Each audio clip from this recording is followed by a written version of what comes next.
أكثر من 170 ألف لبناني سيصبحون تحت خط الفقر بحلول السنة المقبلة جراء النمو السريع في عدد السكان بحسب دراسة أعدها البنك الدولي، فيما تخطى عدد النازحين السوريين إلى لبنان المليون، وهو عدد مرشح للازدياد وفق الدراسة نفسها، التي لفتت أيضا إلى أن عجز لبنان الكبير قد يصل إلى 2.6 مليار دولار جراء الزيادة في إنفاق الحكومة وانخفاض الإيرادات.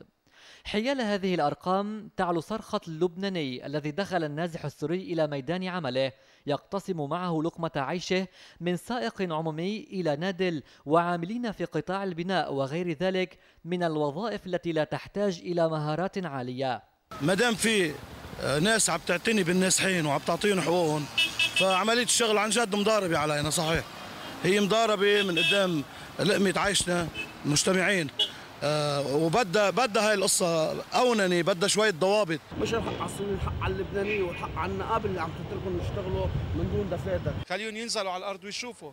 نحن عندك فوق ال 5000 6000 شوفير، في بيناتهم 3000 سوري لا معه دفتر سواقه ولا عنده مؤهلات انه يفوت فيها، الارواح برقبته. السيارة العمومية لما بتطلع من الصبح لعشية طلع حق بنزينته على بيته، هل من معقولة هالبيته بيصدقوا انه هيدا انسان كان بالشغل عم يشتغل يعني؟ أما وقد تفاقمت الأزمة، أو إذا صح التعبير الظاهرة، رأى الاتحاد العمالي العام أنه لا يحق قانونا للنازح السوري العمل فيما يخضع لبرنامج إغاثي. النازحين المغاثين لا يحق لهم بالعمل، يعني هذا مطلب أساس بيأكد عليه الاتحاد العمالي العام.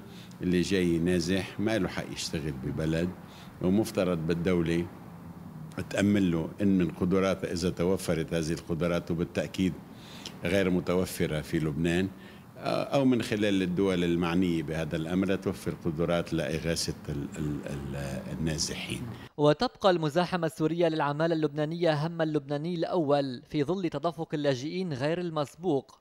هذا هو الواقع، والمواطن العادي لا حول له ولا. إن كان يجمعنا حبا لغرته فليت أن بقدر الحب نقتسمه.